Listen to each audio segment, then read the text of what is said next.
ના હો, એ વાત તારી હાવ ખોટી છે. જો તે એવું કર્યું ને તો તારા માટે આ ઘરના દરવાજા હંમેશા બંધ થઈ જાય. હા, રાખ ફોન.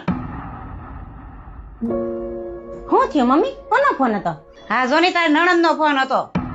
કેમ બેન ને શું થયું? એ મને ફોનમાં એમ કહેતી હતી મારા સાસુ સસરાથી અલગ થવું છે. મેં તો એમ કહી દીધું તારી આ વાત હાવ ખોટી છે. સાસુ સસરાની સેવા કરવાનો વારો આવ્યો ત્યારે અલગ થવું છે, આવું હાલે? પણ મમ્મી, એ તો તમારી દીકરી છે ને. દીકરી હોય તો શું થઈ ગયું, એને ખોટી સલાહ આપવાની? તમારી વાત હાવ સાચી છે મમ્મી. દીકરી હોય કે વહુ, બંને માટે નિયમ તો હરખા જ હોવા જોઈએ. તો મિત્રો, આ વાત ઉપર તમારું શું કહેવું છે? કોમેન્ટ જરૂર કરજો. અને અમારો જો આ વિડીયો સારો લાગ્યો હોય તો 10 પરિવારને મોકલી દેજો. બેટા, મારી દવા પૂરી થઈ ગઈ છે, બહાર જાન તો લેતો આવજે. હા મમ્મી, હું બહાર જાય ને એટલે લેતો આવીશ. એ સાંભળો જશો, ઘરમાં કરિયાણું પતી ગયું છે. જો તમે બહાર જાવશો તો એ લેતા આવજો ને. તારો તો કઈક ને કઈક ઊભું જ હોય. જઈ બહાર જાઓ એટલે ઓલું લેતા આવજો ને પેલું લેતા આવજો.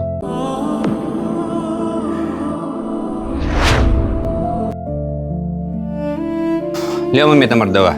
બેટા, અપુએ મગાવ્યું તું, એ લેતો આવ્યો? એ તો હું ભૂલી ગયો મમ્મી.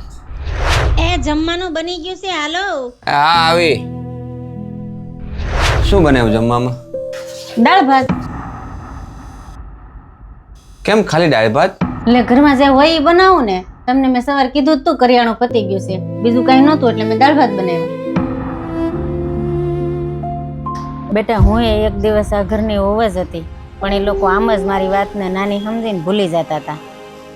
આજ તું મારું એટલું ધ્યાન રાખશો એની મને બહુ જ ખુશી થાય છે. એટલું જ ધ્યાન તું તારી પત્નીનું પણ રાખતો જાય છે, કારણ કે હું નથી ઈચ્છતી કે મને જે અનુભવ થયો એ તારી પત્નીને થાય. તમારી વાત સાચી છે મમ્મી. હું તમારી બધી જરૂરિયાતો તો સમજી ગયો. હું આ ઘરની જવાબદારીને અપુની જરૂરિયાત સમજી બેઠો.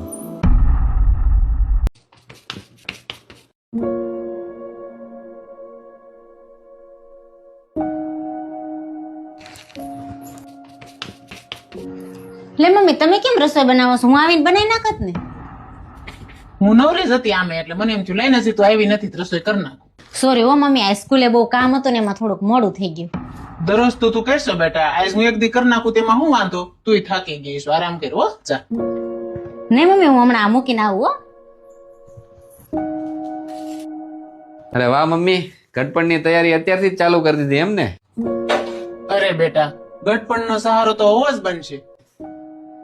દીકરી તો સાસરે વહી ગઈ હોય, દીકરો નોકરીએ વહી ગયો હોય, એક હોવ જ છે બેટા, આખો દી મા બાપની સેવા કરશે. સાચી વાત છે મમ્મી.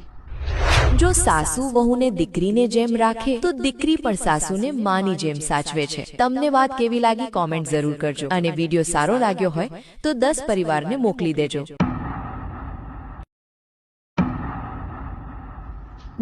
મમ્મી, કેમ મૂંઝાયેલા લાગો છો? કઈ ટેન્શનમાં છો? શું વિચાર કરો છો? કાંઈ નહીં બેટા, હું ઈ વિચારું છું કે મારા દીકરાના ધંધામાં મંદી છે. એમાં તમે ભાડા ભરશો, ઘરના ખર્ચા, છોકરાઓના ખર્ચા, એમાં પાછા ઉપરથી હું આવી, એમાં મારા ખર્ચા. એટલે હું એમ વિચારતી હતી હું દેહમાં વહી જાઉં. અરે મમ્મી, એવું શું વિચારો છો? આ થોડું કોકનું ઘર છે, આ તમારું જ ઘર છે. અરે મમ્મી, તમે આવ્યા તેમાં તો મારે ઉલટાનું સારું થઈ ગયું. તમે છોકરાઓને હાચવજો, એને રમજો, હું સિલાઈનું કામ કરે, એટલે આપણે હારામાં સારું ઘર હાલશે. આપણે મોજ શોખ થોડાક ઓછા કરશું, પણ આપણે પ્રેમથી હપીને બધા ઘરમાં હારે રહેવું. બેટા, ભગવાન તારા જેવી વહુ બધાયને આપે.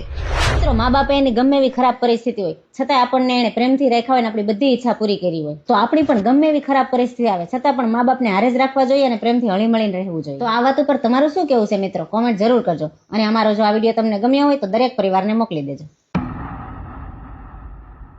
હવે તો મારે અહીંયા રહેવું જ નથી. આના રોજ રોજના ઝઘડાથી હું હાવ કંટાળી ગઈ છું. હવે તો હું અહીં રહેવાની જ નથી. હવે તો મારે મારા પિયર જ વહી જવું છે. હા, આનાથી તો હું કંટાળી ગઈ છું હવે તો.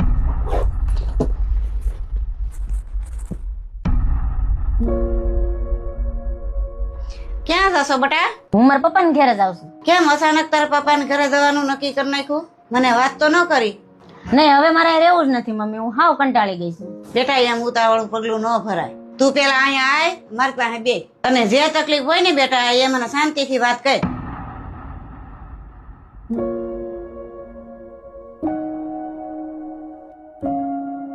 શું બેટા, અમારી કઈ ભૂલ થઈ ગઈ છે?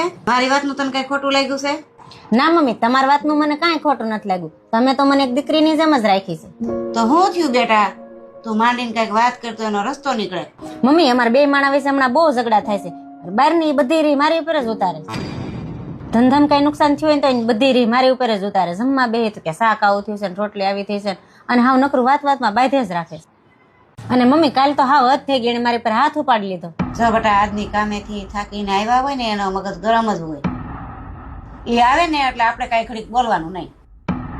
એ કઈ બોલે ને તો આપણે એક કાને સાંભળીને બીજા કાને કાઢી નાખવાનું. આપણે કઈક બોલીએ તો ઝઘડો થાય ને, એટલે એ આવે ને એટલે ઘડીક આપણે કઈ બોલવાનું નહીં.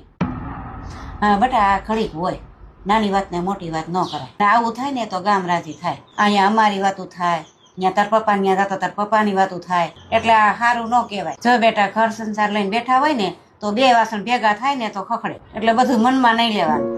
મમ્મી, તમારી વાત હાવ સાચી છે. હવે છે ને હું ધ્યાન રાખે. એ આવશે ને એટલે હું કાંઈ નહીં બોલું. એ બોલશે ને તો હું એક કાને સાંભળીને બીજા કાને કાઢી નાખ અને હું કાંઈ મનમાં નહીં લઉં. તો મિત્રો, આ વાત ઉપર તમારું શું કહેવું છે કોમેન્ટ જરૂર કરજો. અને જો અમારો વિડીયો તમને સારો લાગ્યો હોય તો 10 પરિવારને મોકલી દેજો.